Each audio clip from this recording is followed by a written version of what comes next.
Hi guys dan selamat kembali ke studio Sembang bersama saya Amy. In the studio minggu ni, we have the one and only, she's a legend. We have Sofia Jane. Hello, selamat datang ke studio Sembang. Terima kasih. Terima kasih meluangkan masa bersama kami. Sama-sama. I'm so excited to have you here, as I was mentioning before, sebab bila I membesar in the entertainment industry, you were the icon. You were the role model, I should say. For me growing up, especially in entertainment. I'm so excited to be able to ask you questions today. Thank you for coming on the show. Terima kasih for having me. Yeah. Okay, so macam biasa, we'll start with our usual first question, which is, how was your childhood? What was it like for you? My childhood. My childhood was saya dari keluarga middle class, M40, I guess you would call it today. Saya tinggal di Petaling Jaya, bersekolah di Petaling Jaya. So dan sangat-sangat sederhana saya rasa. Tapi kehidupan pada waktu itu pun sangat-sangat sederhana. Dibesarkan dalam satu keluarga yang berdarah campur. Ayah saya Melayu, mak saya British, English. Dan dibesarkan dalam suasana yang berlagu, if I can say that, berlagu. Maksudnya rumah saya selalu kalau pagi-pagi dah boleh dengar music, or sebab ayah saya memang suka music. So sebelum pergi kerja pasang music, and kalau dibalik pun pasang music, and dan boleh kedengaran kedua ibu bapa saya menyanyi bersama-sama. So it was happy, very happy. That's really nice. Macam mana in the 70s, growing up as a mixed race person in Malaysia? I'm sure macam tak ramai orang boleh relate dengan that kind of identity, especially pada ketika itu. What was it like for you? Saya sebenarnya saya tak terasa pun in that sense,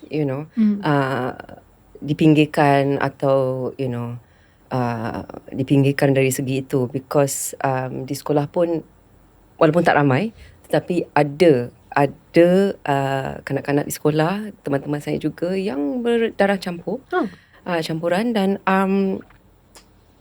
saya rasa and this is it, because bila kita berbincang pasal darah campuran, celup, that's what they called us kan. It seems like we became a minority. Kan.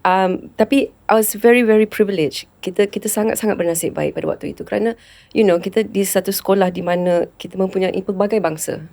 So kita tidak pernah rasa tersisih atau dipinggirkan atau kita lain daripada yang lain, mungkin dari segi luaran, tetapi dari segi bahasa, dari segi pemahaman budaya, saya rasa kami tidak lain daripada yang daripada bangsa-bangsa yang lain. So saya tidak pernah mempunyai masalah dari segi itu. Which is good. Very, very good. Yeah, it's, I guess dia sebenarnya ditetapkan daripada rumah kan, culture apa yang kita nak membawakan. Tak kisahlah dari segi luaran mungkin orang lain nampak celup, tapi di dalam identiti kita tetap Malaysian juga.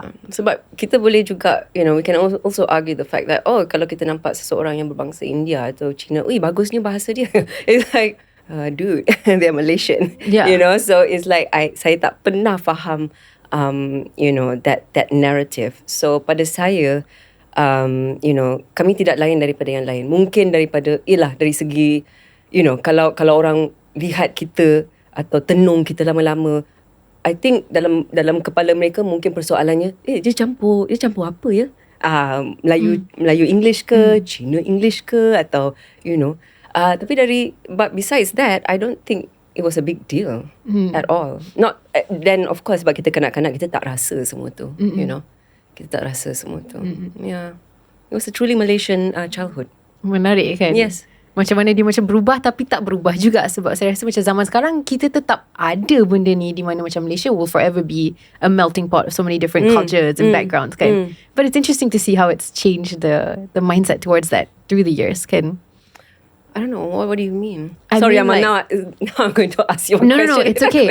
I think macam kadang-kadang like when you were already in the peak of your career, I was just being born essentially, but I started my career towards the end of the 90s as a child as well. Dan pada ketika itu, it was called the like boom of the Pan-Asian.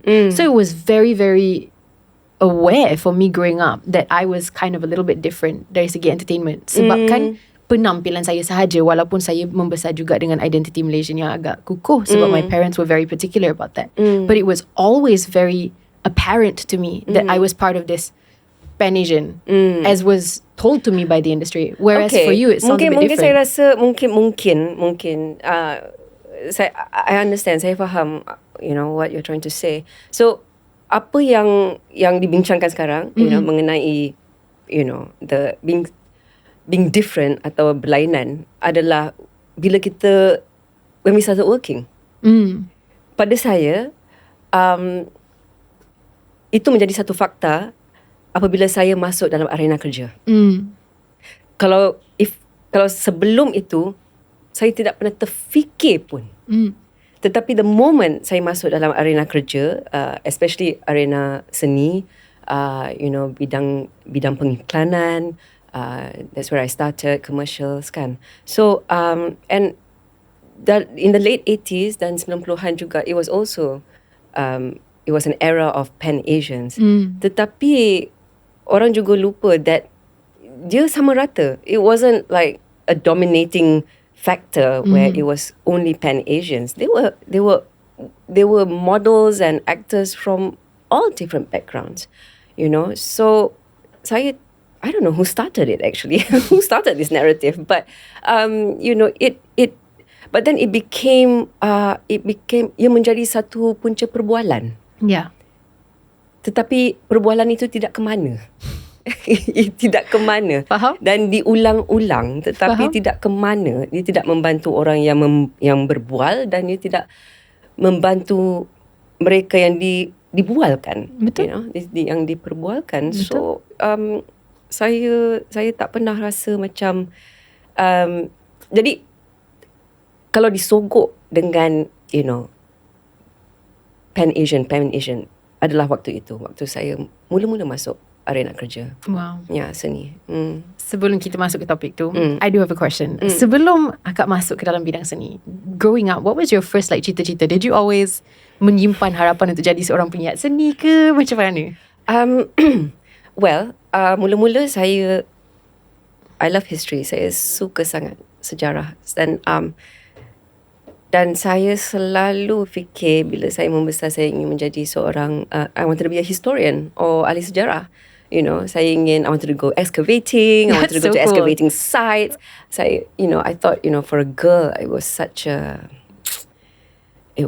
adventure to be able to, untuk menjadi seorang ahli sejarah, pakar sejarah. Dan sejarah was and is still subject matter saya yang paling saya suka dan gemari. Dan kalau dari segi seni, I wanted to be a prima ballerina. Yeah, saya ingin menjadi seorang penari, prima ballerina, because ibu saya memang, she loved ballet. Dan I think pada mulanya when I was exposed to films, bila saya kecil dengan ibu saya, she would always rent. So zaman tu VHS. Yeah. It was videos. Yeah. So saya tinggal di PJ di Damansara Utama dan kita boleh jalan ke kedai yang menyewa pita VHS atau peta. And you could rent there. Yes, and it was and I think and that was my quiet time dengan mak saya. We would walk to the shops and she would say, okay, we can only pilih 5 saja video. So she would do 2 and I would do 3 or another 2. And she loves ballet. She always loved ballet. And my first film di mana I was exposed to was a film called The Red Shoes. And The Red Shoes was a very famous film. About the shoes yang takkan pernah berhenti Yes, lari kan? correct. I know. Yang sesiapa yang pakai kasut merah itu tidak boleh tanggalkan, then she will forever dance kan. So that was my first exposure to a film that was about dance and about a dancer. So and it was played by this beautiful dancer nama dia Moira Shearer. And after that I would beg my mother, can we have another film that is about ballet, another film is about ballet. So impian saya dari segi seni adalah untuk menjadi seorang penari ballet. Yeah. That's so interesting. Yeah. Did you ever dance? Time kecil ke masuk ballet class ke? Yeah, I did ballet. Saya pergi kelas ballet. School concerts, but not ballet, tetapi tarian traditional. Yes, I do love to dance. I'm not very good at it, tapi I do love to dance. Yeah. Mm-hmm. I think that's the interesting thing datang daripada sebuah negara yang agak mungkin I think it's because of our size juga. Kita agak lambat untuk pick up benda ni. So contohnya untuk kita punya industri seni, dia masih tengah membesar lagi. Ada banyak ruang untuk explore lagi. So untuk benda yang mungkin agak niche seperti ballet, dia belum lagi menjumpa dia punya prima ballerina. Belum lagi lah untuk Malaysia. Tapi hopefully one day kita dapat nampak. Yeah, of course. Of course. Tapi okay, I also know that you started with commercials from the youngest possible age. How did you get into it? Okay, I think banyak orang dah dengar cerita ni. Tapi saya I was discovered by Puan Sri Tiara Jacquelina. Yeah.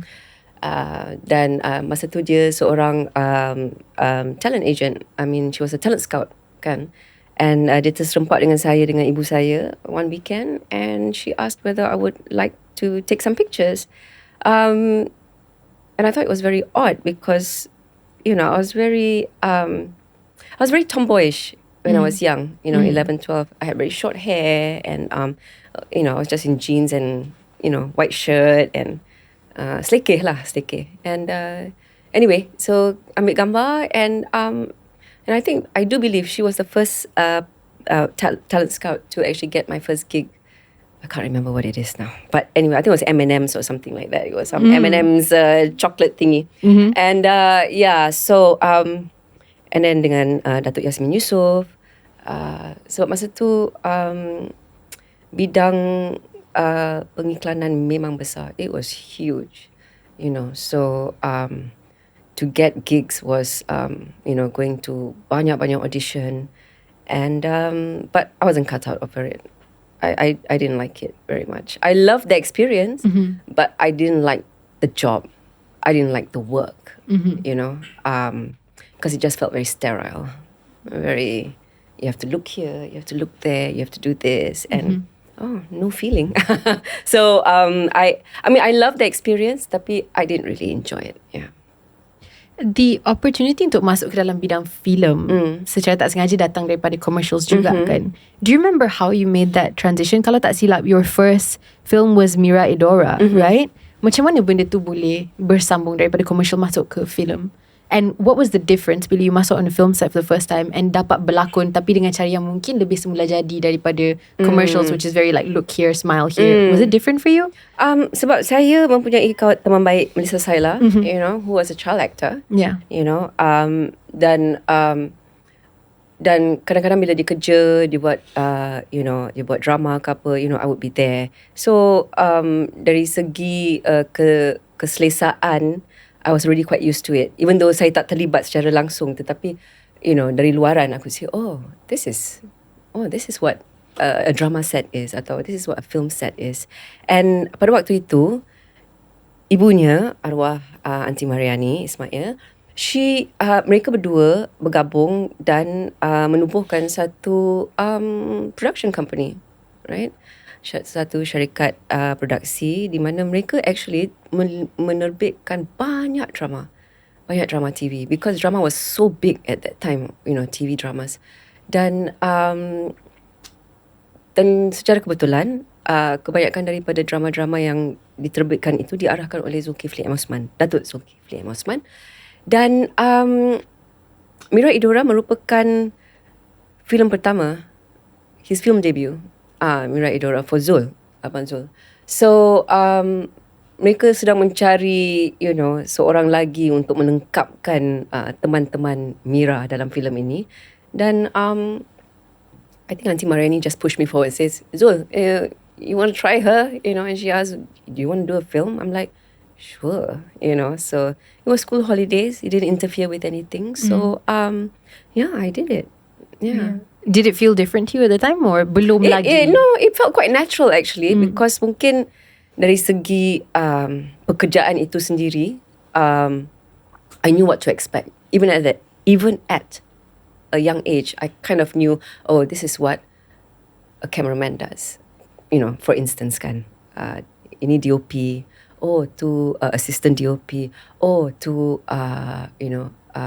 the director, that's the actors, extras. And saya bermula pun as sebagai pelakon latar belakang. So and sebelum Mira Idora pun saya dah terlibat dalam beberapa drama TV yang diterbitkan oleh Liz Melissa Saila, just as extras in the background. So I felt very natural on set. I felt that I was, there was no, I didn't feel awkward or I just felt, this feels good. I like it. I like what people are doing. And then I think it also helped because I love to observe. So that's one of my pastimes, observation. And I think that's what you do, as an actor, we observe. And I thought, okay, maybe I can observe things and people dan keadaan and use that if one day I do become an actor. Not that I knew what being an actor was, but I just observed what other actors were doing. Pada waktu itu nama-nama besar seperti Emrah Fatimah, Faisal Hussein. So the drama-drama yang melibatkan saya as a pelakon latar belakang, they were in it. So I got to see, all these actors, these rising stars, pada waktu itu, from afar but on set. So it was really interesting to see how different actors worked as well. So so that's how I started. Pada bila masa in your career Kak, dia berubah perspektif tu daripada macam saya berada dekat set tengah memandang professional actors yang tengah berlakon tu, okay, sekarang saya nak menjadikan this career as my career. When was the shift for you? Okay, so bila kerja-kerja yang kecil-kecil ini sebagai pelakon latar belakang yang tidak ada dialog, tiba-tiba Sofia, you kena berlakon tapi ada 1-2 line macam tu kan. I was like, okay, but not thinking of it as a step up. Right. I never, because I was very young. I was only 18. Yeah. 18 tahun, 19 tahun. So I never really thought, this is my big break. No, I didn't. I just thought, that'd be nice. Dari tak bercakap, sekarang dapat bercakap. 1-2 dialog, 1-2 line. And I remember ada satu drama tu saya bersama Faisal Hussein. I played his girlfriend or something. And I was like, and then we are out. The keadaan dia was like, they came back from, I don't know, together from a party or something, and then suddenly his girlfriend comes or something like that, where Melissa Saila was the girlfriend or something like that, and he starts talking to her, and then they needed a reaction of the girlfriend going, or something, and like something like that, and I said something, and then the character leaves, and I'm like, okay, I think I can do this. So it just became quite natural because I love movies. I love watching films. So it just became like a very natural transition from not talking to suddenly talking, and then suddenly like, then the transition happened because I think a lot of people started seeing me, directors started seeing me, in the background in films or TV dramas, dan mula memanggil saya untuk berlakon, sebagai pelakon pembantu, and then the next thing I knew, I was already playing a main role in TV dramas. Yeah. So sebenarnya I started with TV dramas first sebelum saya melangkah masuk ke filem. So in between Mira Idora tu, during that era, saya buat banyak drama, banyak TV drama. So and that became my my learning platform, so to speak, because I didn't have formal training in acting. You know, and even though pada waktu tu I was so young, I didn't realize I am learning on the job. You know, you only know all these things when I'm now at this age, when I go, that was the path, that was my path. Tetapi pada waktu itu, everything was so exciting. People were like giving you stories to read, scripts to read, and you were meeting all, different people, such, colourful people. And I was very, very lucky sebab saya tidak pernah berada di dalam satu situasi yang tidak selamat. That's good. So I was very, very lucky. Sangat-sangat bernasib baik dari segi itu. And it just took off. I didn't even know what happened. Saya tak tahu apa yang berlaku tiba-tiba, and then suddenly I'm doing a film. In a main role. Yeah. That's really interesting. I do have another question, I think, especially like for young girls yang macam membesar in front of the camera, right? Kadang-kadang, a lot of the characters you play tengah melakonkan sesuatu yang you sendiri in your real life tak pernah mengalami. As an actor, how did you find macam perspektif untuk membawa dalam lakonan, sedangkan that kind of life experience, especially when you're young, you're 18, you're 19, you haven't lived it yet. Correct. So how did you do it? So by the time saya ditawarkan banyak-banyak watak-watak utama, kebanyakan daripada watak-watak ini adalah wanita yang dah kahwin, yang dah ada anak, atau dah divorce. And I was thinking, I've never been married. Like, I don't even know what that feels, you know. But I was very lucky again sebab saya dapat bekerja dengan really, really wonderful writers. And most of them were women, you know. Wow. Yeah, they were women. And my first few dramas that I did was with a lady called Nani 𝙁𝙃𝙄𝙎. And she was like the ultimate feminist, you know, back in the late 80s. And I'm very, very thankful sebab dia lah yang, who really opened up my eyes to give me some kind of understanding of what she wanted for the character and for the story kan. So, and I think saya bernasib baik juga because, I had a very big, reading culture, budaya membaca, which was so huge. It was a huge part of my life and still is. I love to read. And actors, and that's what we do, right? We balance between the reality and the imagination. And I think as a kid, we are always full of imagination. Sebagai kanak-kanak, kita mempunyai imajinasi yang tidak ada, there are no boundaries, tidak ada sempadan. And now you think, that's it. That's what I should be doing if I'm going to work as an actor. So it was a fine line between balancing, the reality of what you're doing, of keadaan yang diberikan dalam satu skrip, dan your imagination. Because you can never fill in that shoes. You can never be that person. Walaupun people, different actors have different methods of approaching a text or a character. But, things change. Things always change because keadaan set you berlainan, keadaan orang bekerja pun berlainan. Nobody's the same. You never meet the same people on different sets. True. Sorry, you don't meet the same people on different sets because they're all different. Yeah. So then, as a young actor, it's also about adapting. You have to adapt to the way people work, the way people look at life, and how you look at life, So, so I was very, very lucky that I had very, very good texts when I was young. Yeah. Oh dear.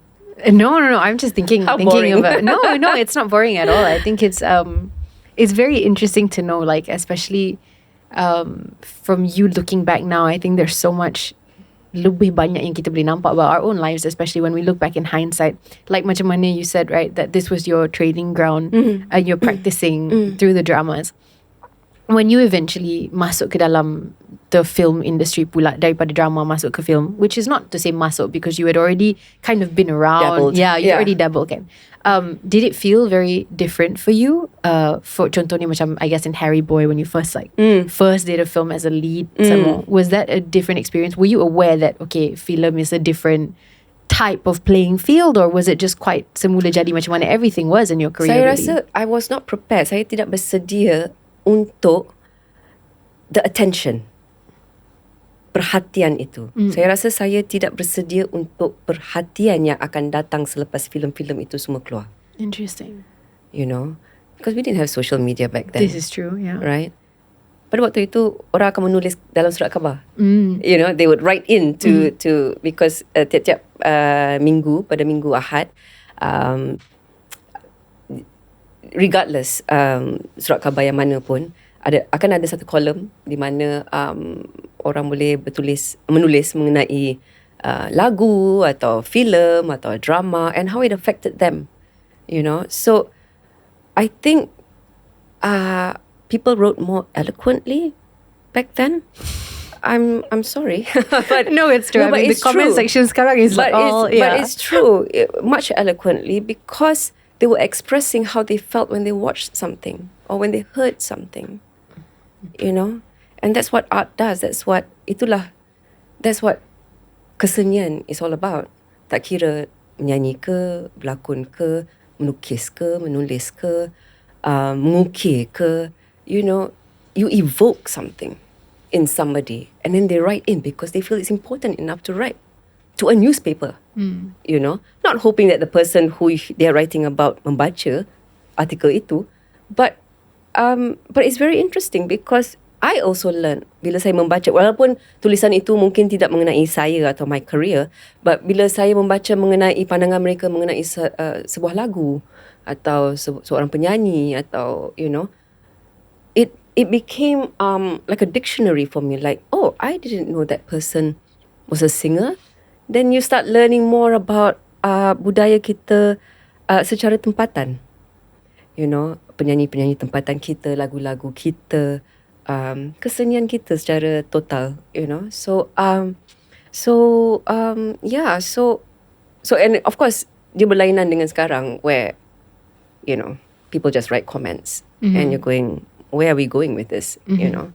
So and I used to cut some newspaper, you know, I would do newspaper cuttings of articles which I thought was very interesting, you know, even though it had nothing to do with me, but I thought it was, wow, because it's interesting how it evokes the emotions and, you know, not only emotionally but intellectually. And not necessarily orang yang menulis itu, you know, seorang, you know, budayawan ke apa, you know, there could be somebody, just a very normal person from Terengganu or Johor, you know, you would see the address at the bottom, you know, and I thought, wow, that's amazing.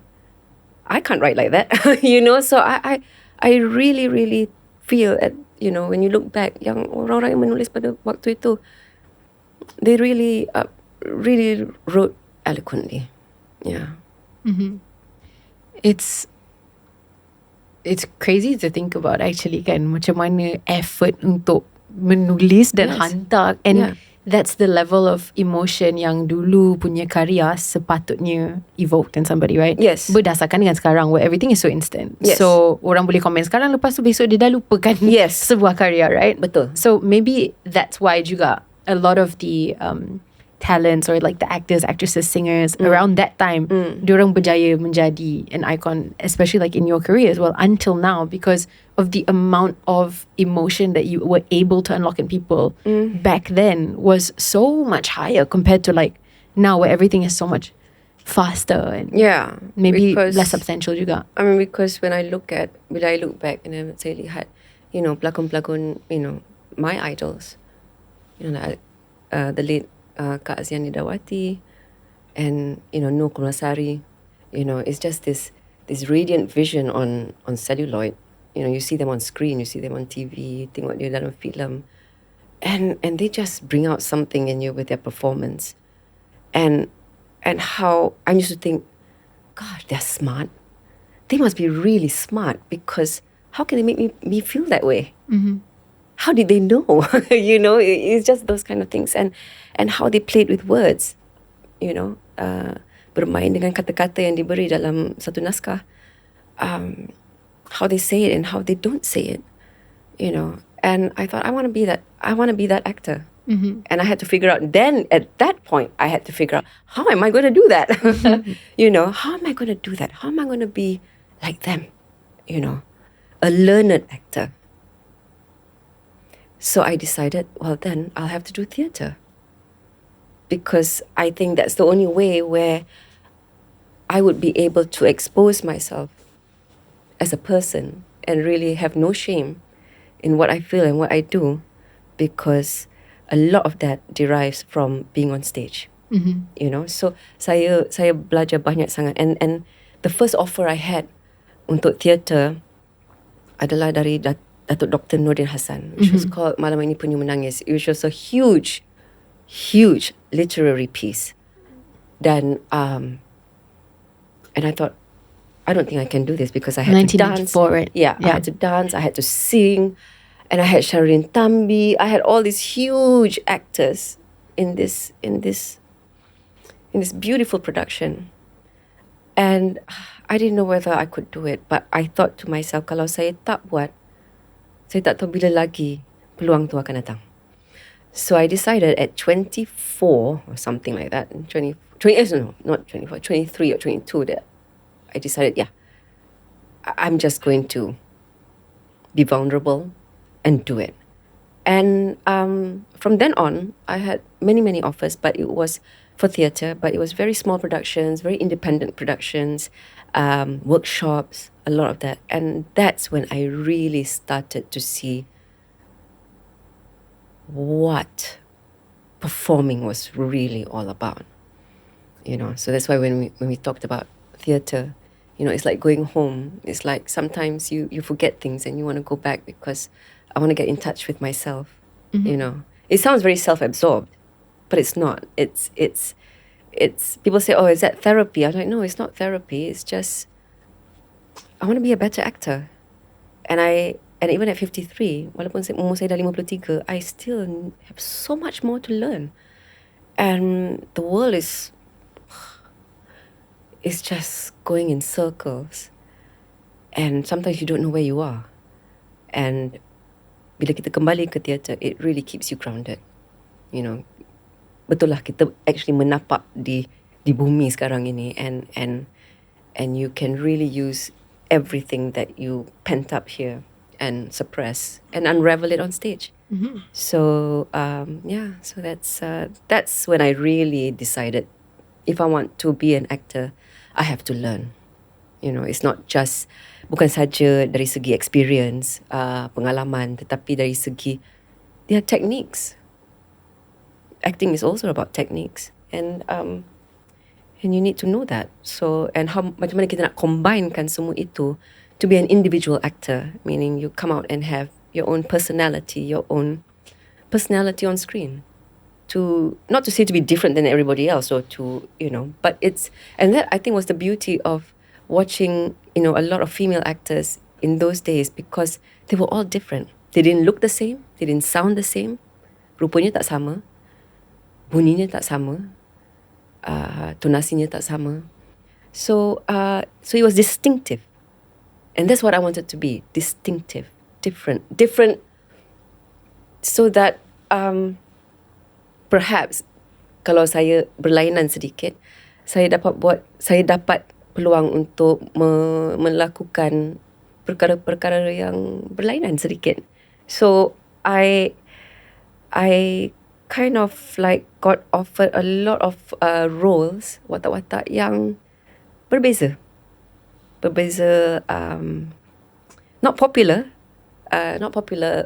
works or characters, but it made me imagine, menggunakan imaginasi banyak untuk karya-karya itu atau watak-watak itu. So it brought me, so your path was already starting to carve without you realizing it, So I never had tak pernah macam, okay, this is my direction, this is what I'm going to do, this is what, no, I didn't. It was just that decision to be better that took me on a different path, for good or for bad, I don't know, but yeah, so that's how it happened, really. Yeah. Perhaps not the most commercial decision, but definitely the more fulfilling decision by the sounds of it. Yeah, because I did a lot of mainstream films waktu muda, and then bila saya kahwin, I had a family, and then I took a break because I really wanted to be a mother. I wanted to be a mother and a wife, and a good one too. So I took that break. It was about 6 years, 6-7 years macam tu. And then I got an offer again by Puan Sri Tiara Jacquelina, who wanted to do Puteri Gunung Ledang. And she said, do you want to be 𝙏𝙃𝙄𝙎? I said, of course. Of course I want to be 𝙏𝙃𝙄𝙎. And it was phenomenal because even though saya tak banyak babak dalam cerita tu, tapi saya bekerjasama dengan Tiong Hin, the director, who was a friend. Puan Sri, of course, our history goes back a long way. And, just being a part of having wonderful actors. You had M. Nasir, Christine Hakim, Sabri Yunus, Khair Rahman. I mean, these are great actors. Dan Adlin, of course, Adlin as the Sultan. Walaupun kita, tak banyak babak, but it was just great to be, a part of that collaboration. And then people thought, oh, she's coming back to work again, But it wasn't a comeback. Dia bukan satu comeback. Tapi I felt I was ready now. Sebab your life vocabulary has now expanded. Your mother, you've gone through grief, you've gone through happiness, and suddenly you realize, oh, this is what that character that I played a long time ago felt. This is it. Now how do I use it? How do I not use it? So and then I did theatre again. So banyak kerja-kerja saya, orang kata, lah lamanya tak berlakon. Actually I'm still working, but people don't know that I'm working sebab banyak kerja-kerja saya melibatkan kerja-kerja independent theatre, independent films. Sometimes the film doesn't even come out, but it keeps me working and it keeps me thinking. My brain doesn't stop. So and then suddenly tiba-tiba back to mainstream again because One Sentif came out. I did One Sentif with Arif and Alfie Palermo, and it became a huge success. And suddenly because saya tak pernah memainkan watak antagonist, I've always been nobody's ever called me as a gangster or anything like that. So and I felt very comfortable now because I thought, yes, I'm ready now to play this woman. I wouldn't have been ready if I was 25. I wouldn't know what was going on, but I feel much comfortable, sangat-sangat selesa, in my own skin now as a performer than I was when I was much younger. Yeah. Wow. That's really powerful, 𝙏𝙃𝙄𝙎. Really? Yes. Yes, I think so. I don't know. I think it's really powerful because I think women are so often exploited, right? Do you? Yes. And we're made to believe that our peak and our prime is somewhere in our 20s. And then kita macam langgar 30 tu, kita akan start rasa macam, alamak, I dah tak laku. I tak boleh jadi pelakon. My life and my career over. And for those of us who've been told this repeatedly, it's so refreshing to hear that actually at 30 now, I used to be so scared of this age. And now I look back and I'm like, I'm so much better. Yeah. I'm so much better. And I can't wait for what's next because I'm sure it's going to get even better in terms of macam cara I berhadapan dengan diri sendiri.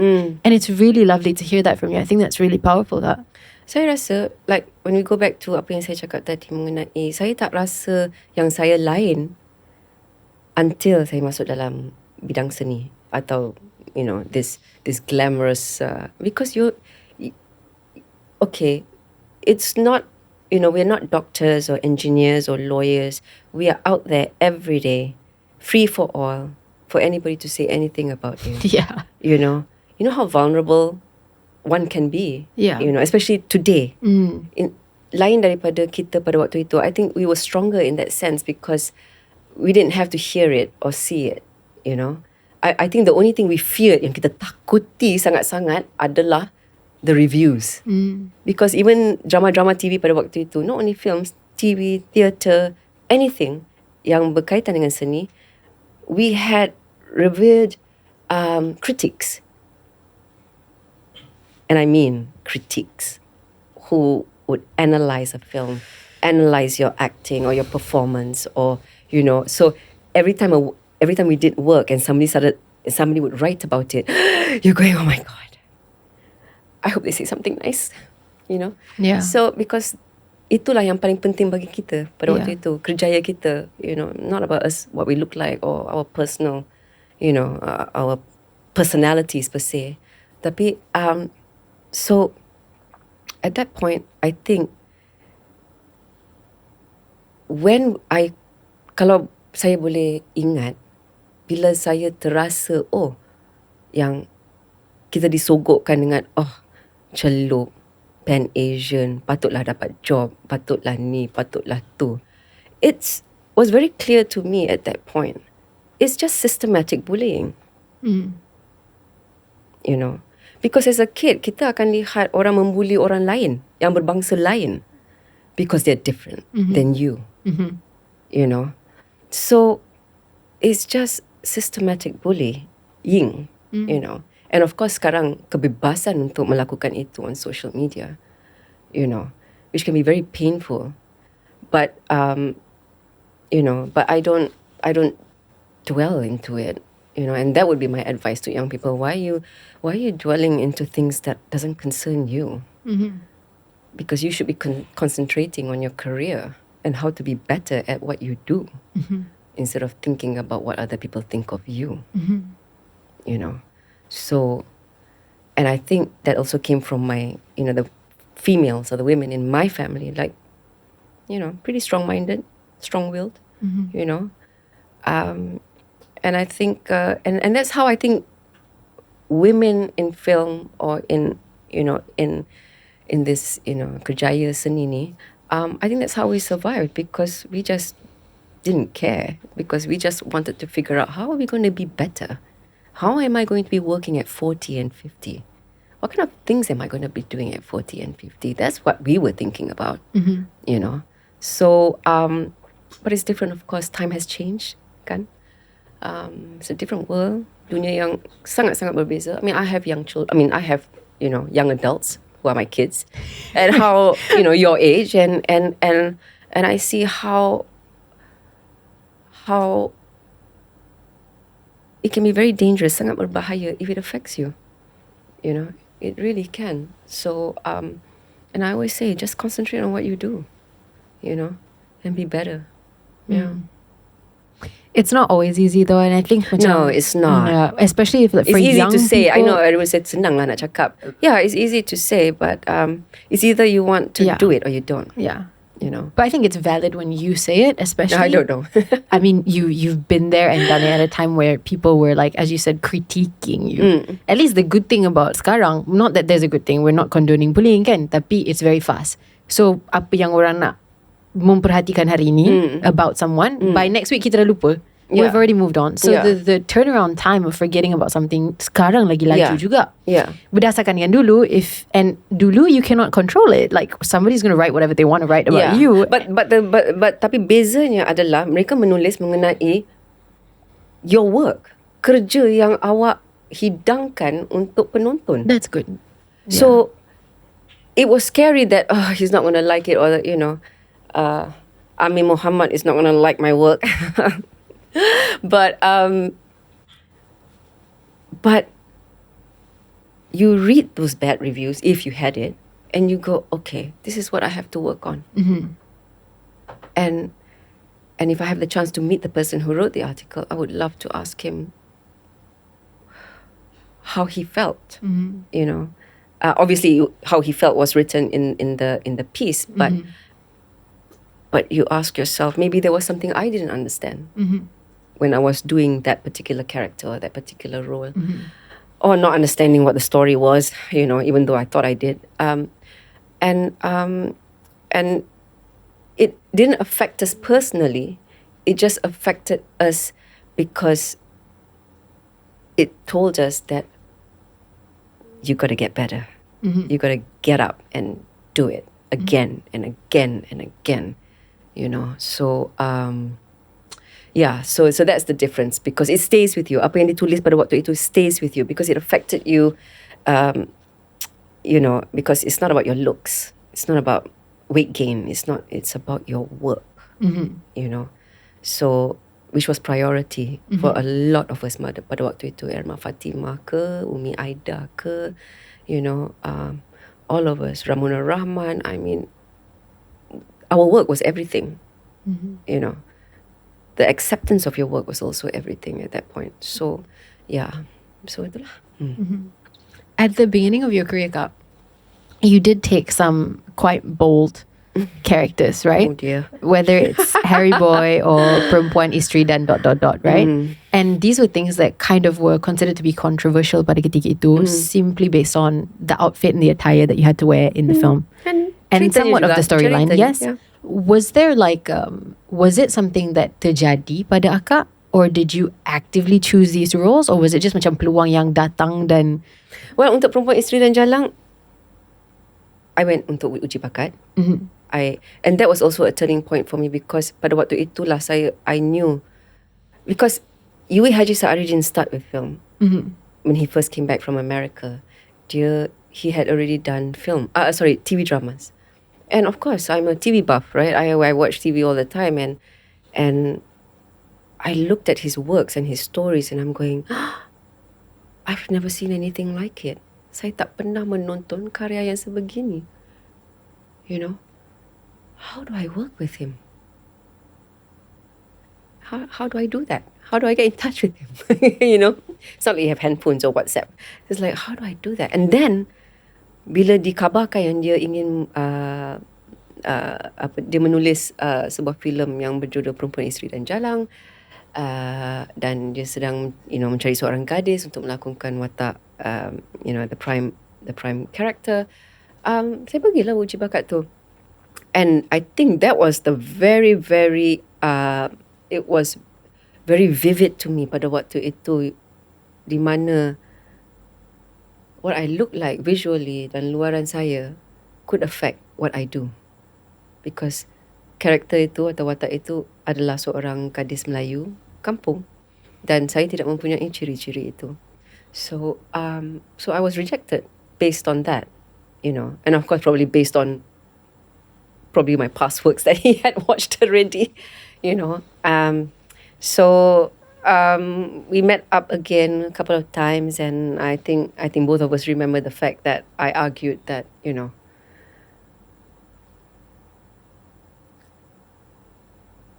if you're going to be questioning about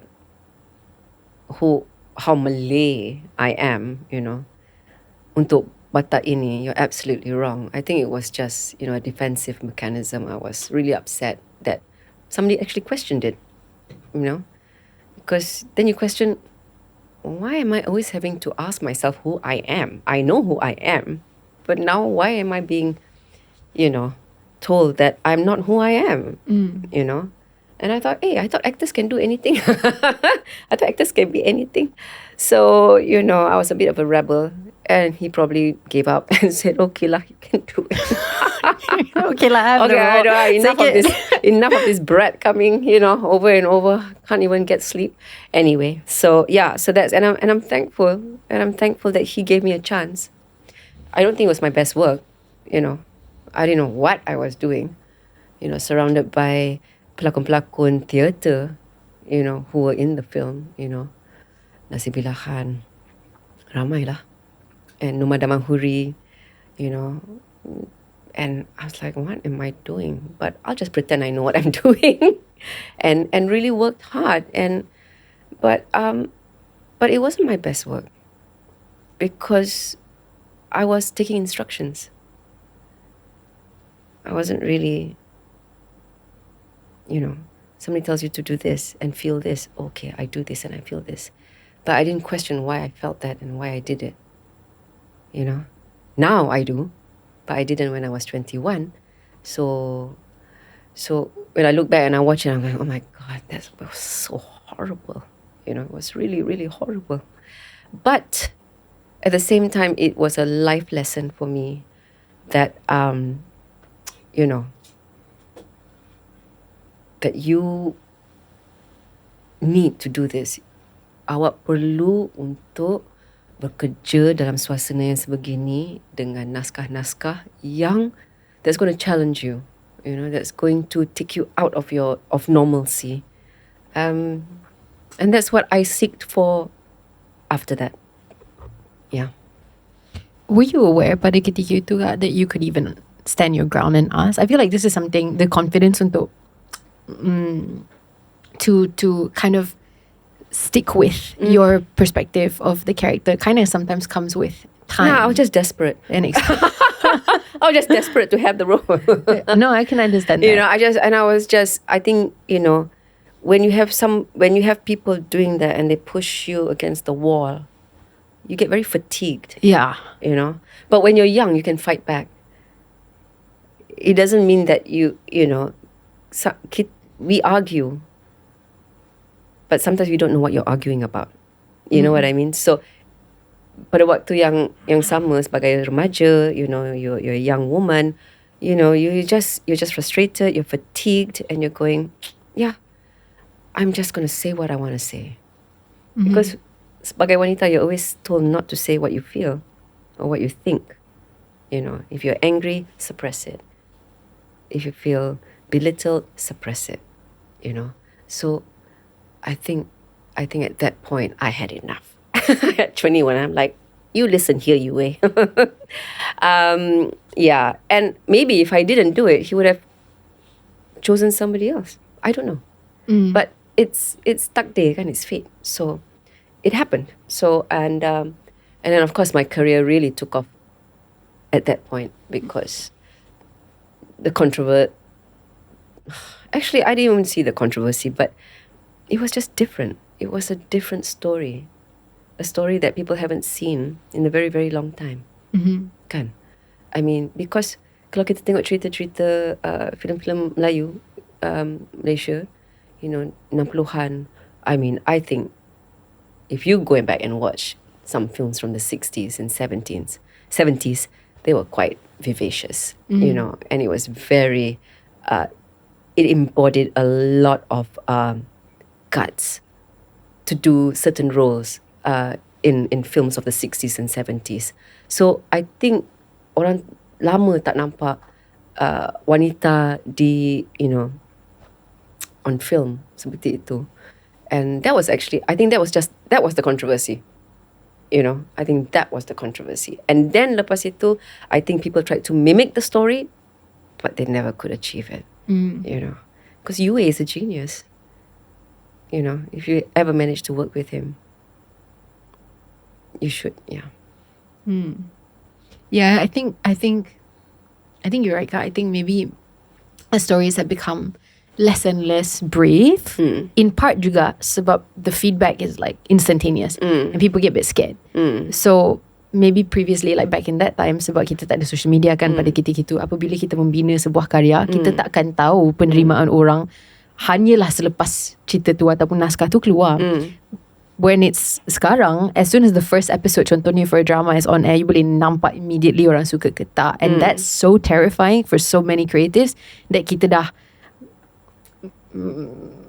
execute kan cerita yang lebih kurang sama sebab at least kita tahu there's a certain level of being able to predict what the audience likes. And so we just keep making the same thing because it's like tak tahu sama ada kita nak ambil risiko tu. Do you feel terrified when your work comes out? Like when I used to do dramas, I got kind of macam penat melakukan benda yang sama dan sama dan sama. Maybe you just feel tired because you're doing the same thing over and over again. Mungkin juga. You know. And yeah, and I know untuk kebanyakan pelakon, it's now today adalah untuk to get myself out there, to just get out there, you know. But and I always tell a lot of aspiring actors, even, you know, there are phenomenal actors, young actors who come up from Aswara, you know, from UITM, who do theatre, and they never get the chance to break through, you know. It takes a very long time for them. And then you have instantaneous celebrities who become, actors.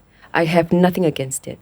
But what I'm trying to say is, and I always tell young actors who are really serious about what they do adalah, bila you buat benda yang sama berulang-ulang, that's what potential directors yang you nak bekerja bersama see. That's all they see.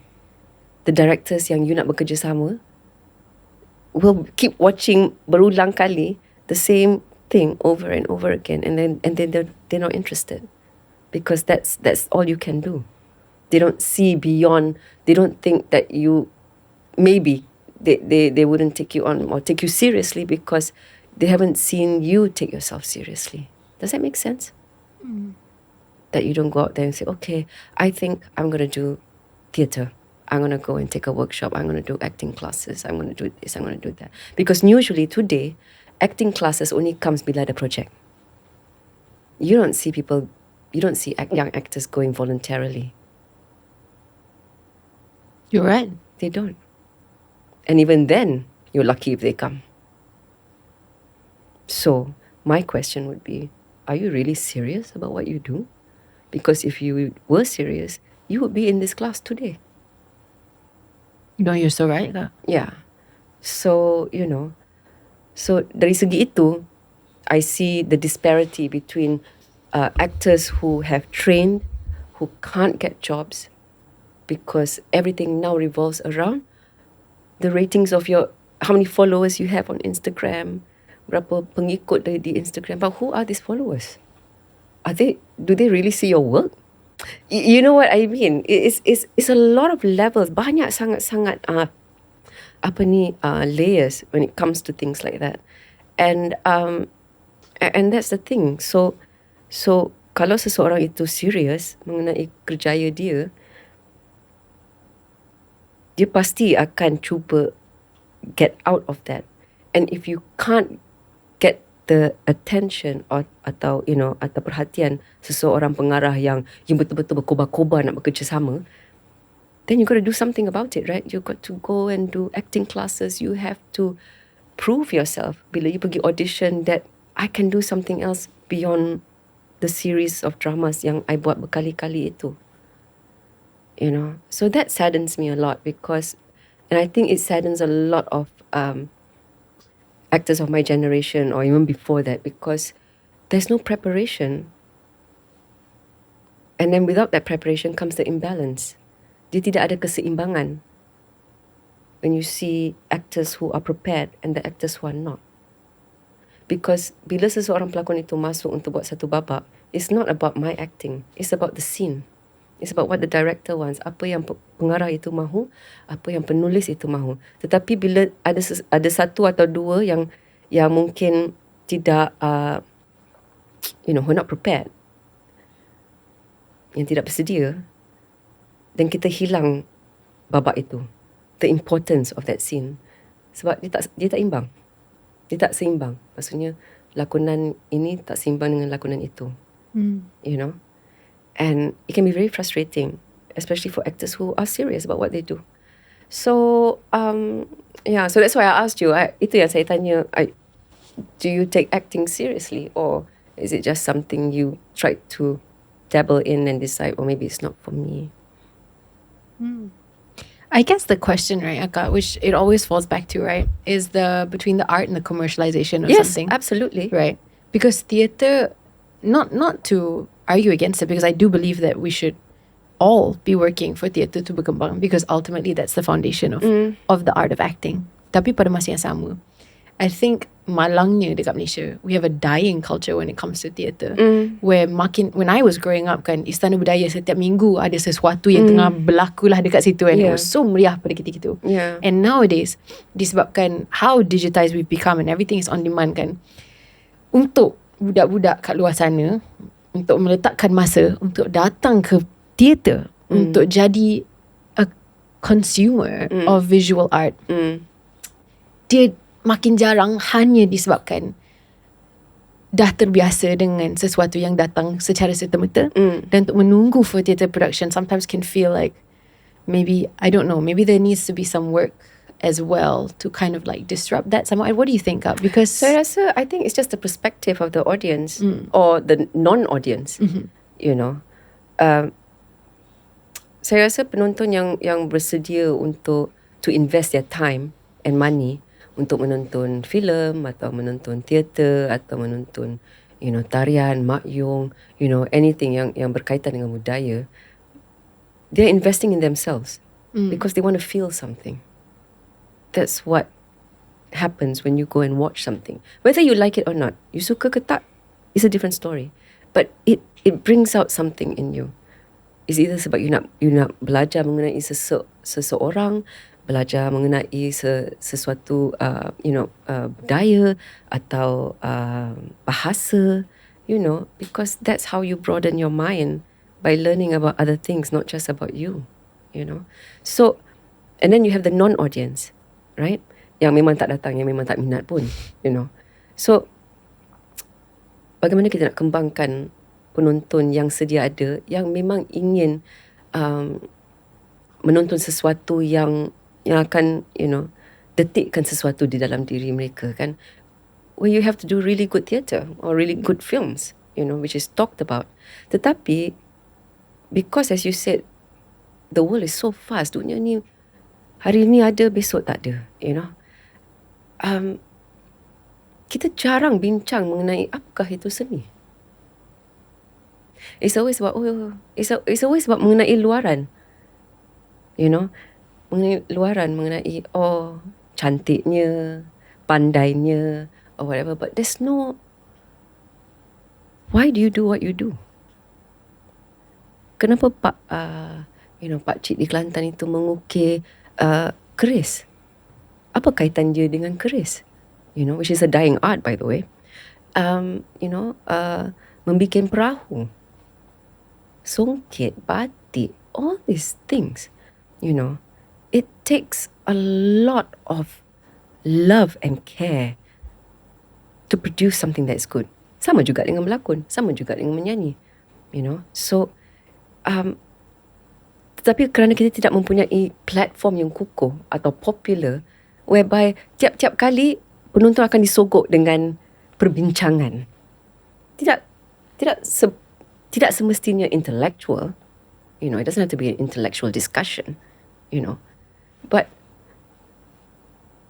then you wonder, what are you interested in, you know?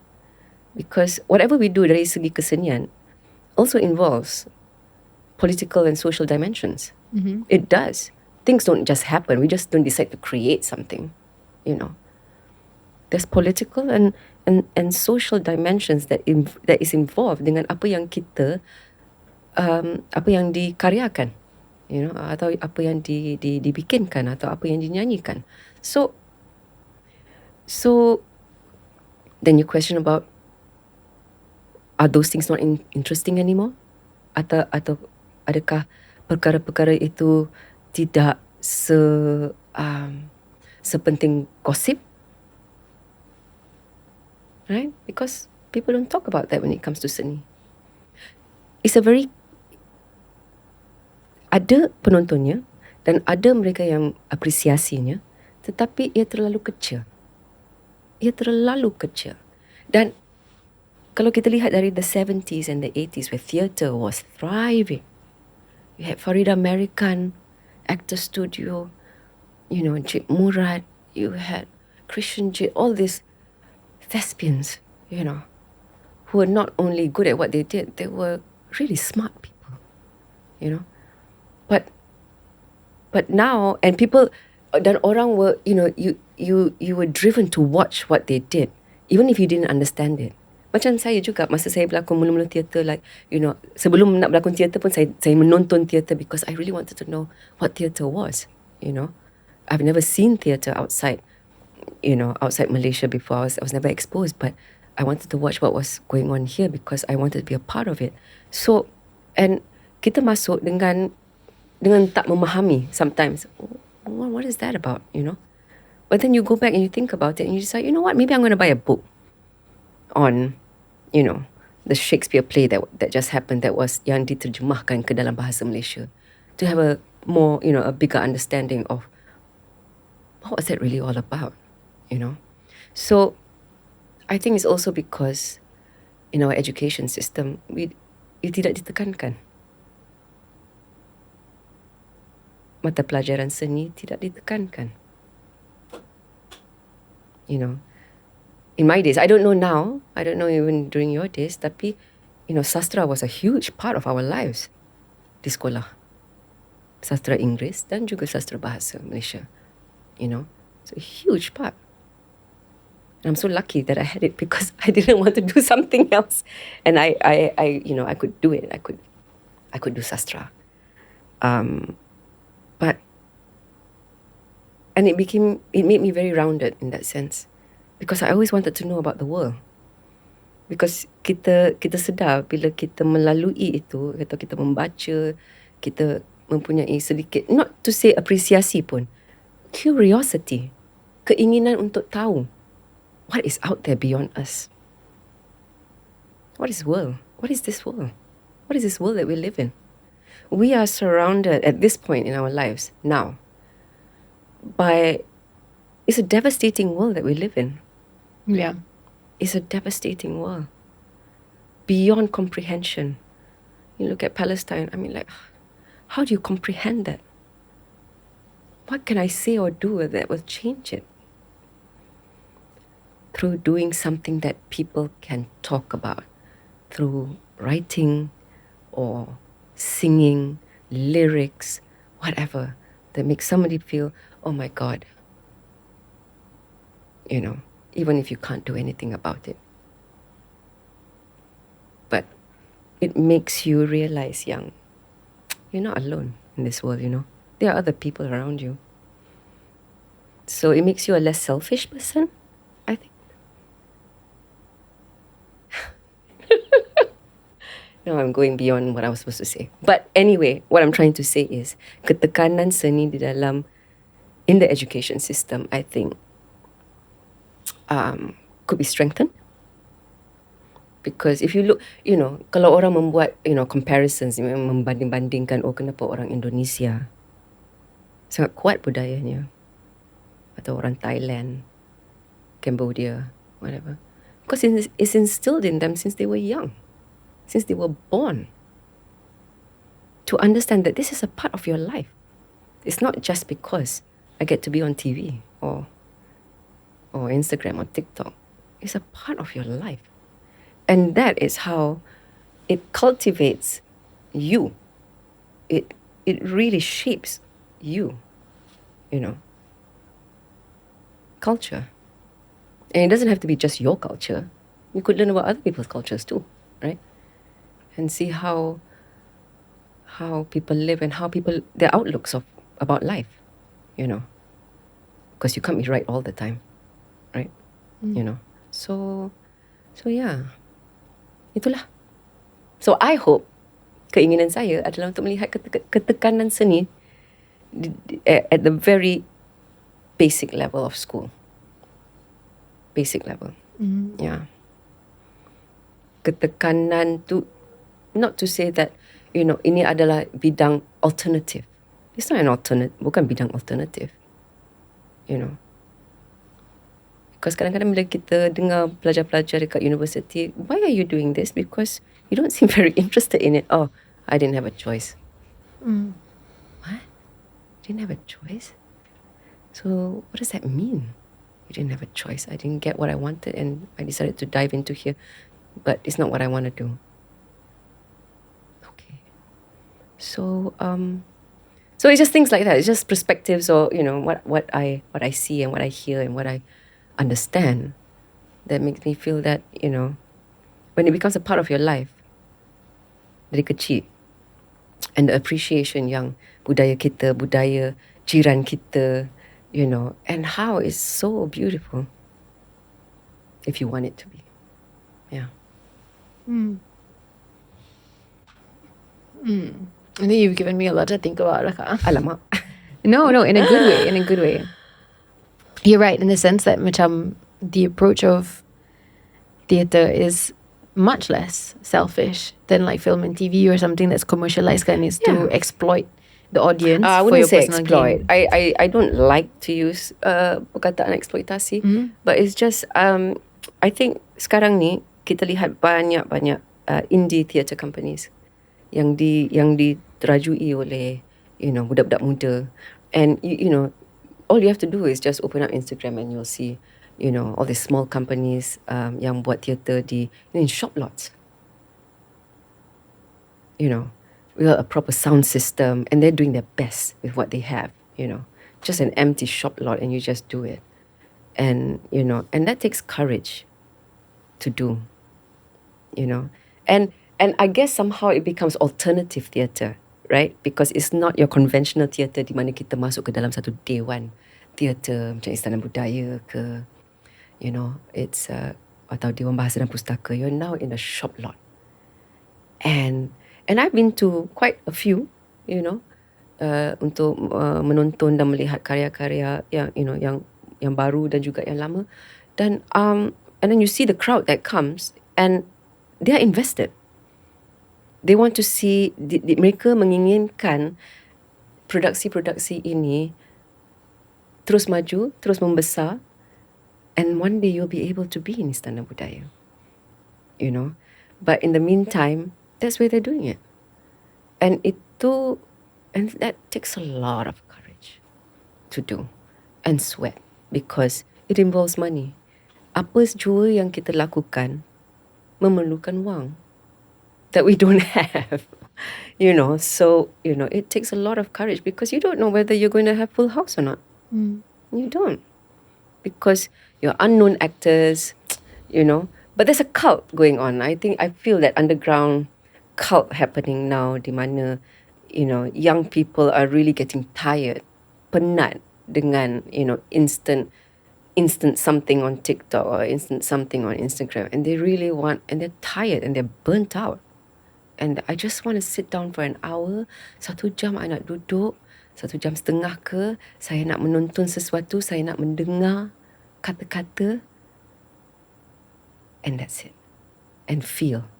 Because I feel a lot of youngsters have also lost the will to feel. Sometimes I lose the will to feel as well, because everything is so, it's like macam bawa kereta kat KL. It's like I feel my stress level going up to here because it's like nobody follows the law.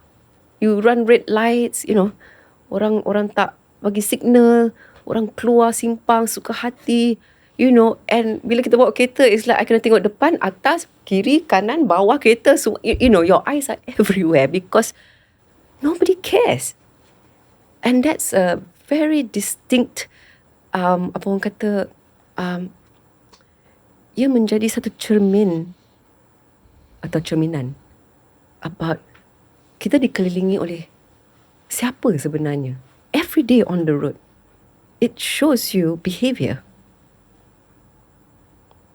It does. Because if you care, kalau you betul-betul seorang yang prihatin, for instance, it's just like kalau kita nak mendekati satu zebra crossing, you would slow down, right?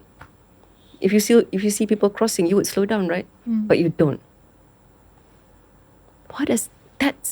It is a very vivid, it's so vivid of the behaviour of society around you. That's just driving.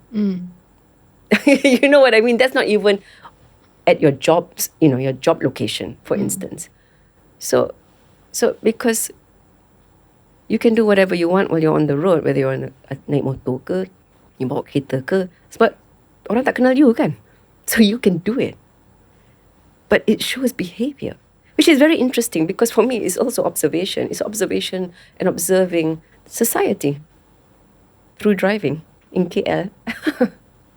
I know it sounds weird, but it's true.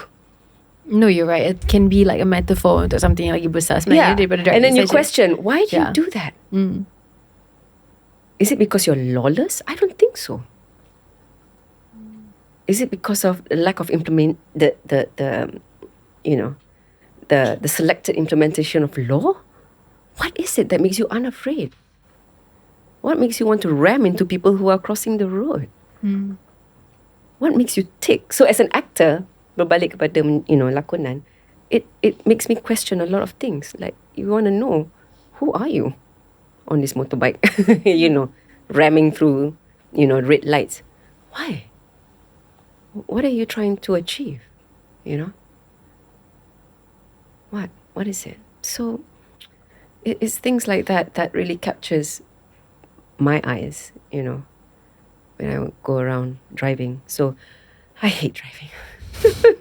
It really stresses me out.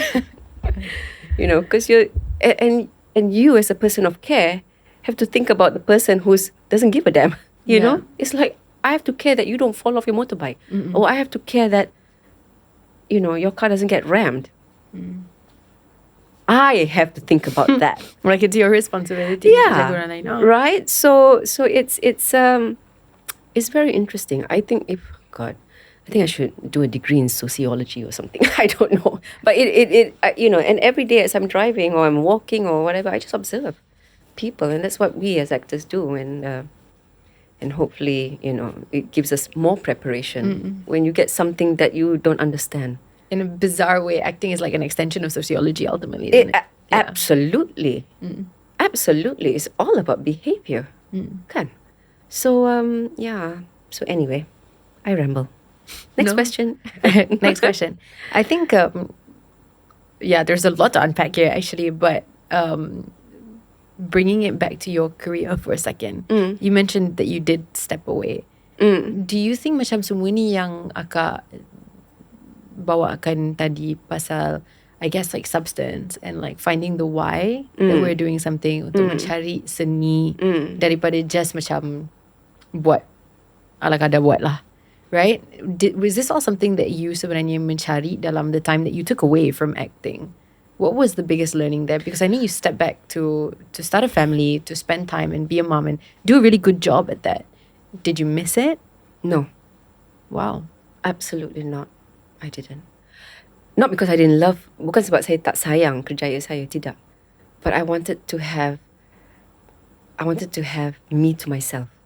So that's why bila career atau kerjaya kita takes off mendadak macam tu, kita tak sedia untuk the invasion of privacy. It got to a point I got bored of seeing myself in a newspaper. It's like, what? Sorry, but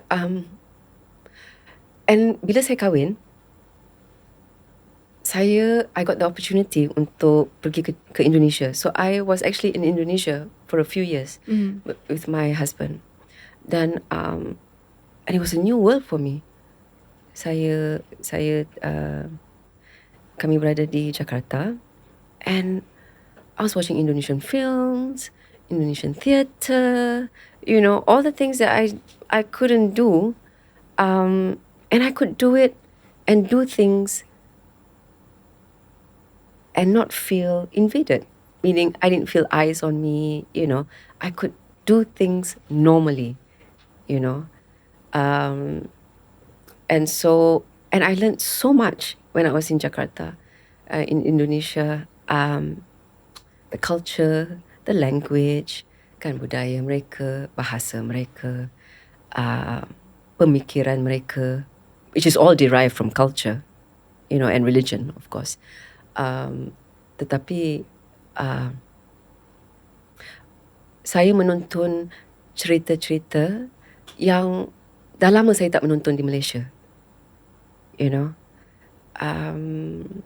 It's just and the cinematography, the stories, because it's always about, this is it, this is who we are, the identity itu, so dan itu sebabnya bila saya kembali ke Malaysia, I thought, well, kalau saya ingin melakukan sesuatu or to be a part of, satu cerita, I think it has to be dengan penuh tanggungjawab. What story what am I telling you? Apa cerita yang saya nak ceritakan ni? Kenapa watak ni perlu diceritakan? What's so important about this watak? So that actually gave me the impetus to actually go, okay, now I think sudah sampai ke waktunya di mana I can go and look for work. Maksudnya, to just ask around, oh, what's happening? You tengah buat apa? What kind of stories are you writing? What are you doing? You know, and then when somebody says, oh, I'm thinking of writing this, oh, I find that interesting. Well, if you ever finish it, do you mind letting me read it? You know, it's just that kind of thing. So, and then you see, kita akan membaca naskah itu in a very different light. It's not just words anymore, you know. And I found also watching and being in a different country, you know, residing somewhere else, communication. How something is communicated, bagaimana sesuatu dikomunikasikan di dalam sebuah cerita. You know, sometimes kita menonton sesuatu yang tak ada, no words. You know, some people think words are dangerous, so they don't say it, you know.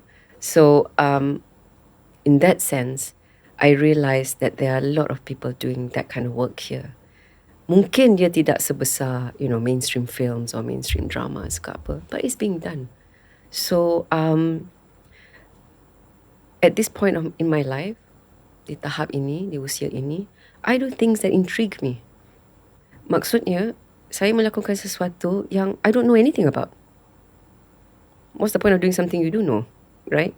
So, and that is the beauty. Itulah the beauty of being in this industry, is that you around the corner, di sebalik batu ke, sebalik, you know, dinding ke, ada sesuatu yang anda tak tahu, tak memahami, or it makes you want to understand it, kan? So yeah, that's what I look for. Things that intrigue me, that I know nothing about, you know, that makes me want to learn more. Because if you stop learning, then you just automatically shut down. Your brain just goes, you know. So books, and the best part about being in this industry is the people you meet along the way.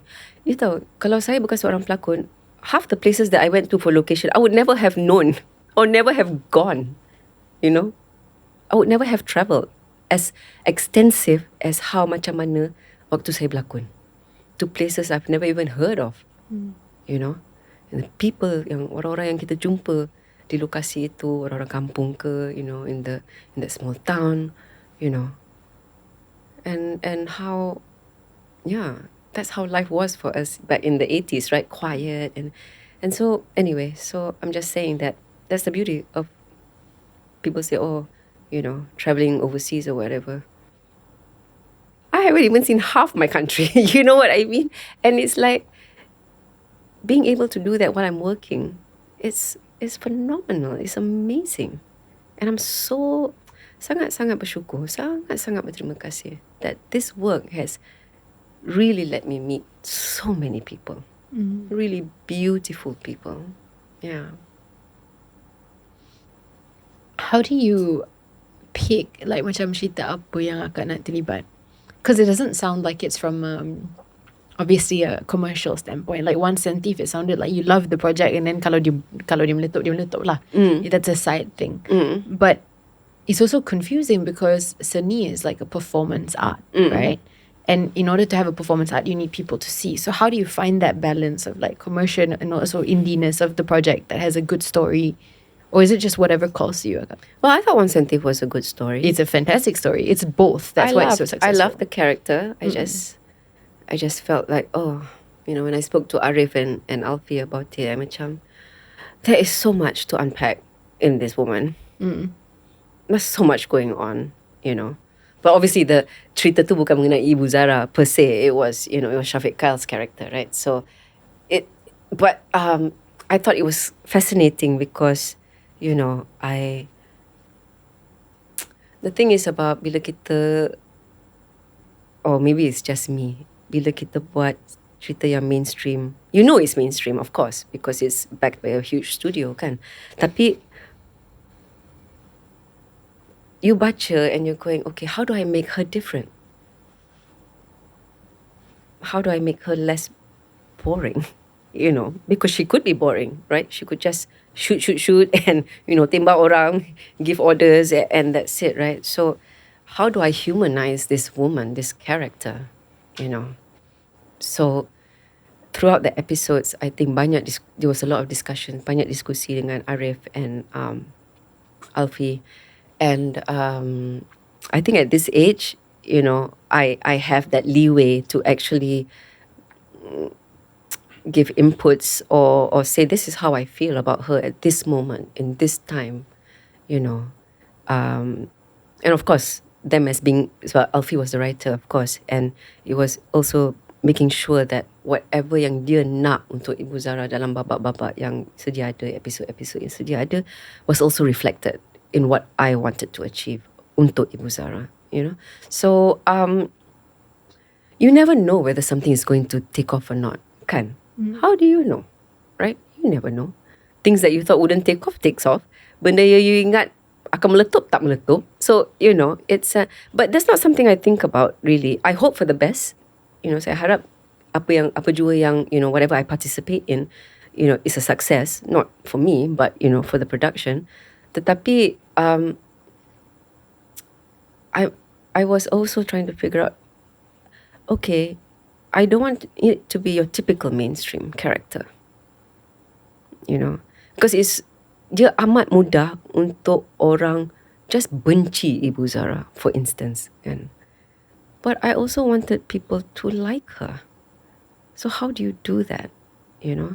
So itu yang, I think that was the beauty of me having the discussions dengan Alfie and Arif, the director, is that kita tidak mahu the audience, kita tidak mahu penonton untuk membenci sesuatu karakter atau sesuatu watak, even though it's a really hateful character, but you also want them to like them, because it's only when you hate and like is when you remember them for a long time. So finding that balance, it's what drives me to work. Every day I'm thinking, how do I do this? How do I make her, And sometimes you think about it, you're wondering how. And sometimes it doesn't happen until like the third or fourth take. Sometimes it doesn't happen. You think, why is it not happening? And then it happens, And the director likes it or whatever. But it's just trying to find that humanizing the characters that you play. So, and how they speak, for instance. So that it won't be the same as the last gangster story that had a woman gangster, for instance, because you want that variety. Kita nak variasi itu, So, that's it. So, balik pada soalan, the balancing atau mengimbang mainstream and indie, I think banyak orang terkejut yang I did something that was mainstream,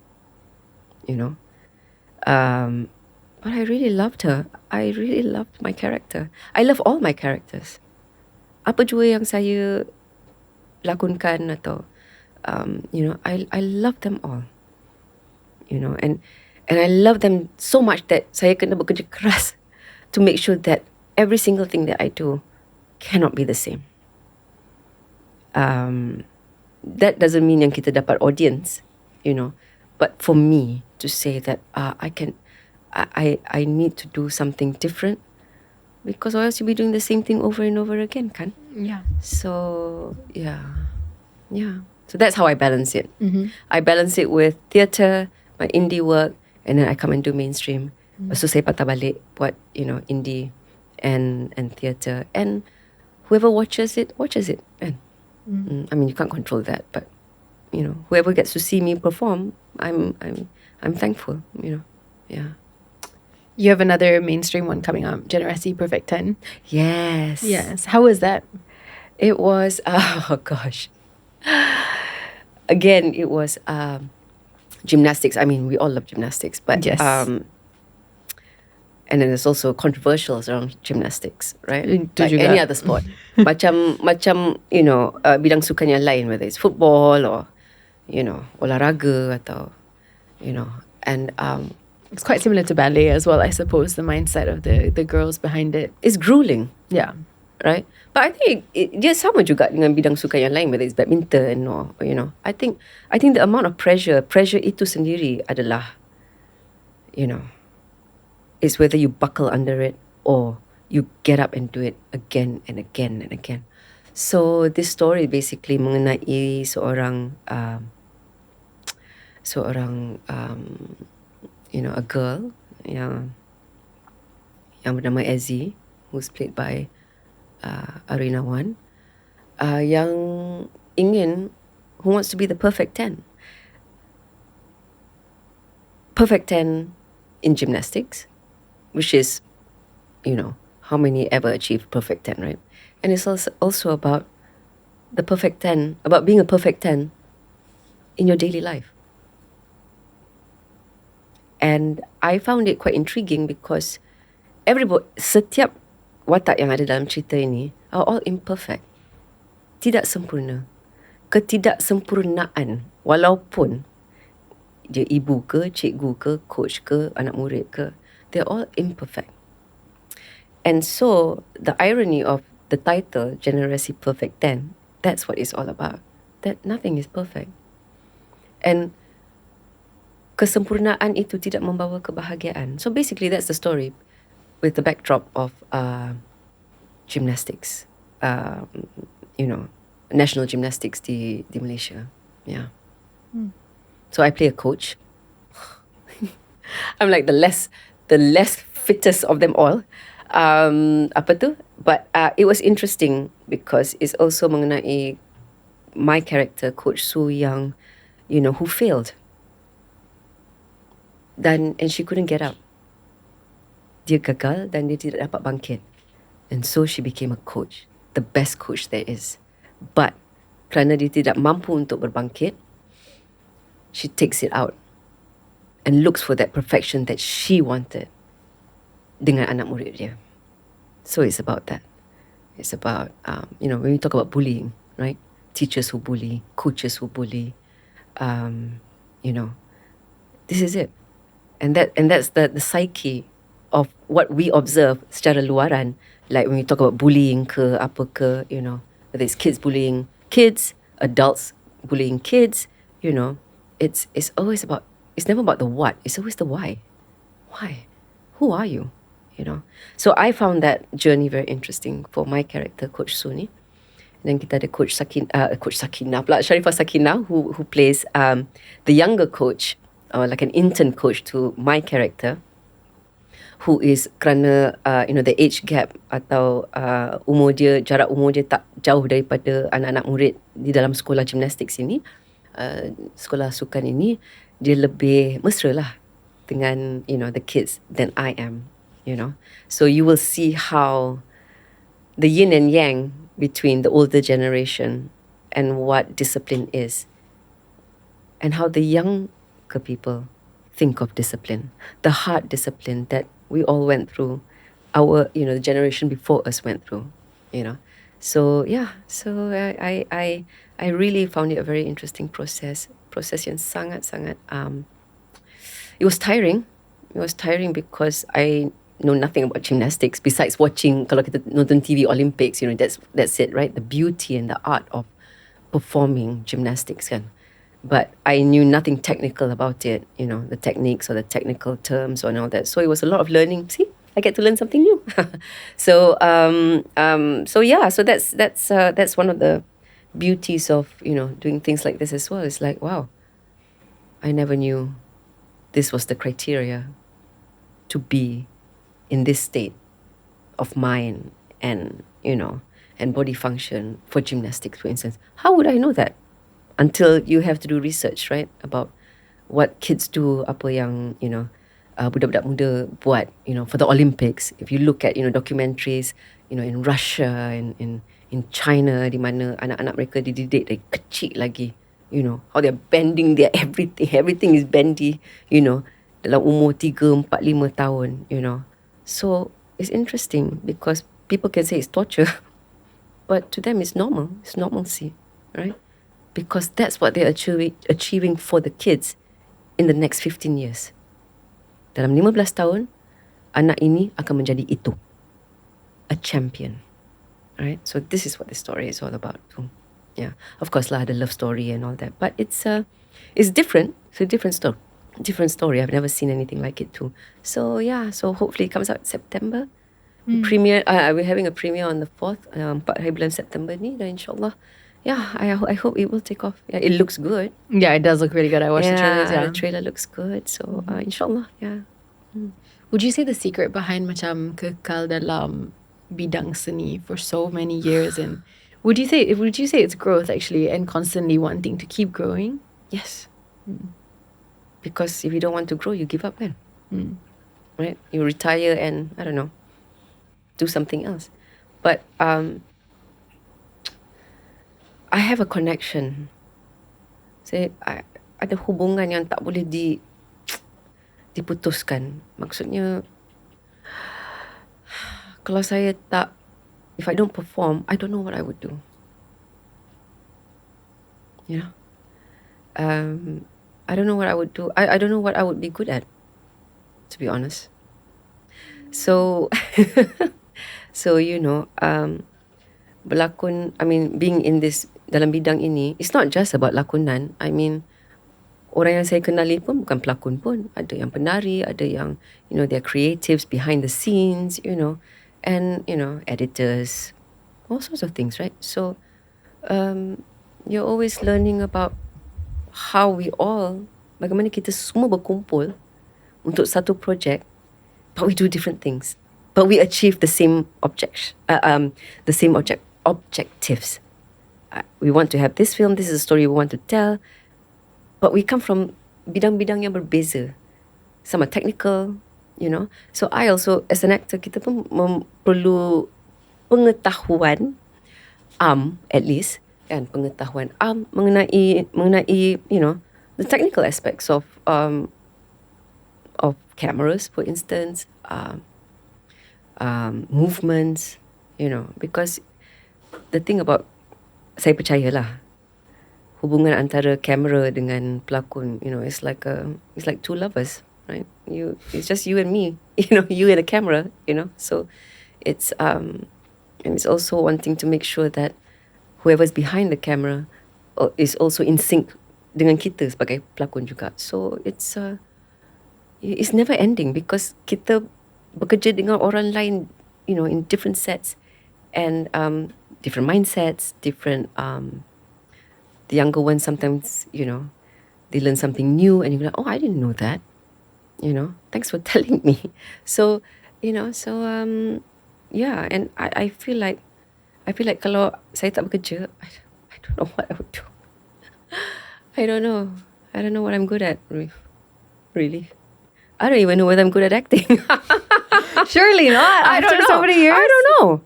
I seriously don't know. Wow. You know, I mean, saya tak menonton. I hate watching myself.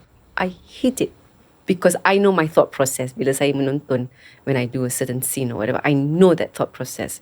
Damn it, I couldn't even lie to myself. You know what I mean? So it's like I memang tak suka untuk menonton diri sendiri.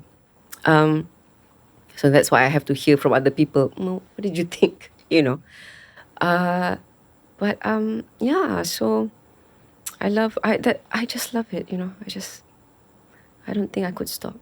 Yeah. So hopefully, insyaAllah, you know, they will still akan ada cerita-cerita yang, you know, memberangsangkan untuk wanita-wanita dalam 50-an, 60-an, 70-an, 80-an. I mean, you look at Rumina Siddiq, right? Adlin's mom. Yeah. Who's still working at, I don't know how old she is now. I don't know whether she's quite 80 yet, but she's a working woman, you know, who goes out there, pergi ke location yang, you know, yang waktu bekerja pun tak menentu. Kak Noma Damanhuri, I mean, you look at all these icons, my icons, you know, and I go, I don't know whether I can do that at 70, but you're making me want to do it at 70, you know. Driving to set, pergi naik, bawa kereta sendiri, pergi set ke Kuantan. And I'm like, how do you do that at 70 plus? It's amazing, right? So, itu maksudnya, bila saya cakap tadi, pasal kita, the perception mengenai pelakon, especially pelakon-pelakon wanita, adalah there is no work involved. Dia tidak ada proses kerja. But there's so much work going into the work that they do, that is not talked about enough. Tidak dibincangkan dengan lebih giat lagi. So orang luar persepsinya adalah, pelakon, selebriti, you don't need much to be one, which is totally untrue. To be a fantastic and a phenomenal actor, you have to be so emotionally, that intellectually engaged. Not everybody can do that,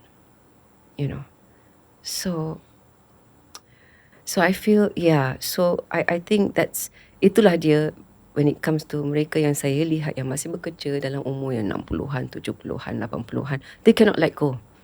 Because they are so emotionally dan intellectually engaged in what they do, that it makes them alive. And I think that's what I want to do. Hopefully lah masih ada kesempatan untuk bekerja kalau panjang umur, 60, 70, which is not very far away. So, yeah. Would you ever go back into directing, Aga? I don't know whether I have the patience. I would love to direct. I think it seems to be a natural extension of of acting per se. But untuk saya lah, it's basically not everybody can be a director too. Just because you're an actor, it doesn't mean you'll be a good director. It is also a lot to do. Sebagai seorang pengarah, it's a lot. It's not just being behind a camera. And that's what people see kan, nampak, pengarah duduk belakang kamera giving orders. It's beyond that, I don't know whether I could do it, I have directed, saya pernah mengarah, tapi filem pendek, which was something that's very dear to me, about baby dumping, pembuangan bayi. And I still want to do an extension of that story. I just haven't gotten around to writing it yet. But dia adalah satu cerita yang I had to write it, direct it, and everything, and complete it for a series called 𝙏𝙃𝙄𝙎 that was started by Aida Narina and Kaki Sani. It was basically memberi platform untuk pengarah-pengarah wanita to tell their stories. So it was a great experience. But I realized the discipline is higher because you really have to know what you're doing, because time is money and you can't waste people's time. So and it was very interesting juga kerana I had to shoot it in 2 days. Filem pendek itu terpaksa dirakamkan dalam 2 hari sahaja. So you had to write the story to make sure that it could be done in 2 days. The location. So it's a whole new ball game, You talk about location managers, but I had to be with the location manager and say, this is what I wanted, this is the look that I wanted, and pray that we could get that location, And also budget. We were working on a budget, and it's interesting how you work on a budget to be able to achieve something, So then that was the point that I realized. People talk about, making films or dramas or whatever. Yes, it memang memerlukan wang yang banyak. But it's interesting bagaimana we can actually circumvent around things, whether it's censorship, whether it's, things that need money, and still make it work.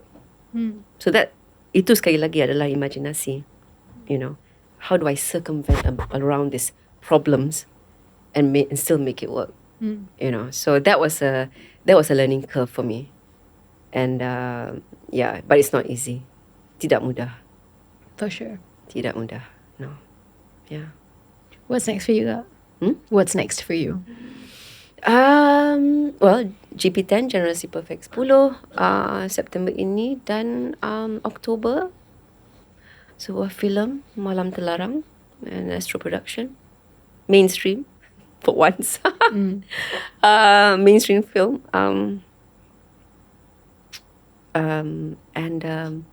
Yeah, I'm looking forward to that because that's Malam Terlarang adalah sebuah filem yang bergenre horror, psychological thriller more like, not really horror. It has horror elements tapi it's very psychological. Then that's my first attempt. I've done it before but as a supporting role.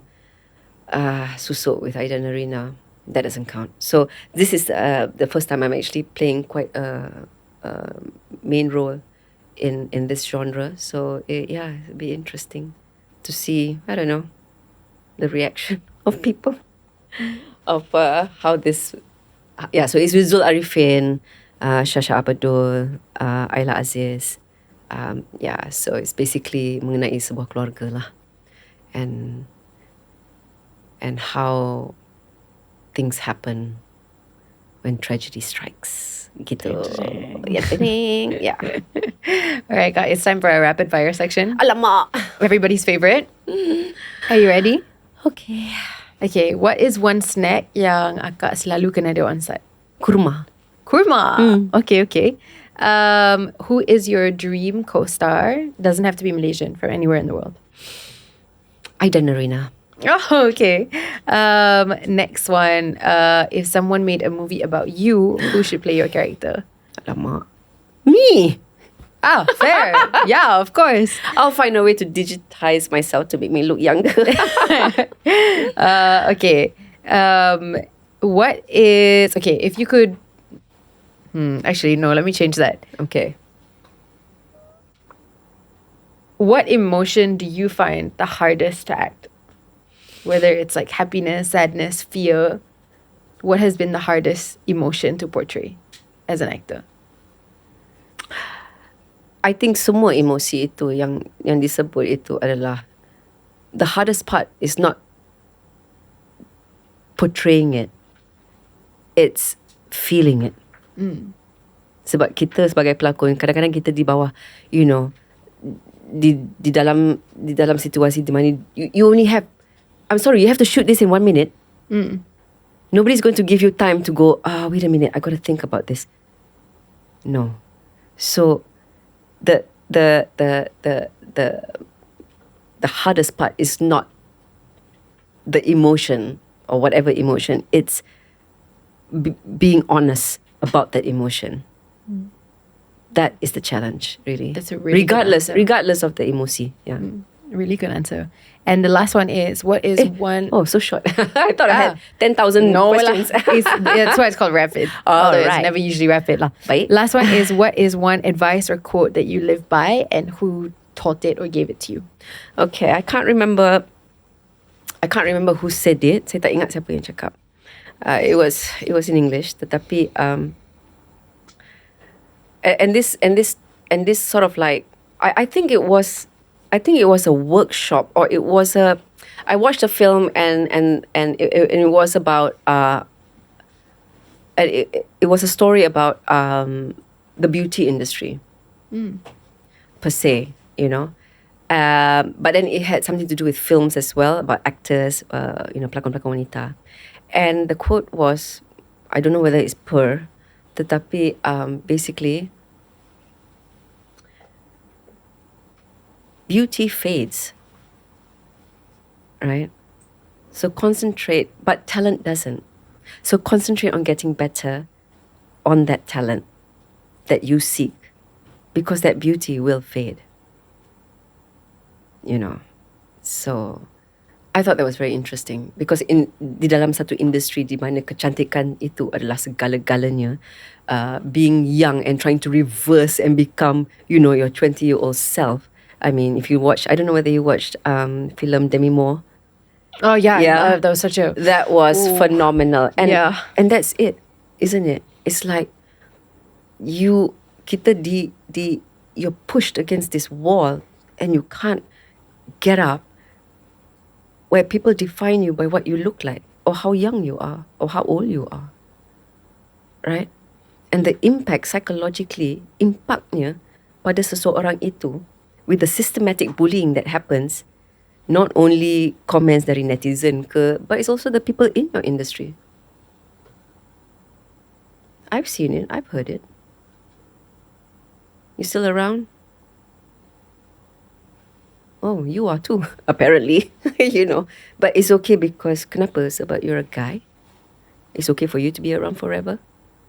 And I'm just like, and people don't like it when you say things like that, right? People don't like you to be smart. I think that's the thing. People don't like for you to have a comeback. They expect you to say something that and hurt you. So basically that's it. Beauty phase, it is a given. Ia akan jadi. It's semula jadi. You will not look the same or sound the same. Your voice changes too, right? Tetapi, if you really care about what you do, that talent will grow. Bakat itu akan menjadi-jadi if you keep concentrating on that and not about how you look. And that's why the most phenomenal actors and actresses all around the world just get better and better every time kita nonton dia dalam karya-karya baru dia. Because they don't care what they look like. It's how I feel about doing this work that I do. Kan? Yeah. That's the quote lah. Lebih kurang. That's a really good one. Huh? Okay, before we end today's episode, is there anything that you would like to say to your fans dekat luar sana? It's this camera, the one that's closest. Okay. Saksikan saya. Kalau ingin saksikan saya di dalam drama bersiri Astro Original Series yang terbaru yang akan datang yang berjudul Generasi Perfect 10. Dan juga filem yang bakal ditayangkan yang berjudul Malam Terlarang. Kalau tak nak tengok saya, nontonlah Zul Arifin, Syasha Abdul dan Ayla Aziz dan Nomah Damanhuri juga, Sabri Yunus, ramai lagi pelakon-pelakon yang hebat. Yeah, and that's it. Thank you sekali lagi Kak meluangkan masa. Thank you. And thank you guys so much for watching. We'll see you guys next week, same time, same place. Bye.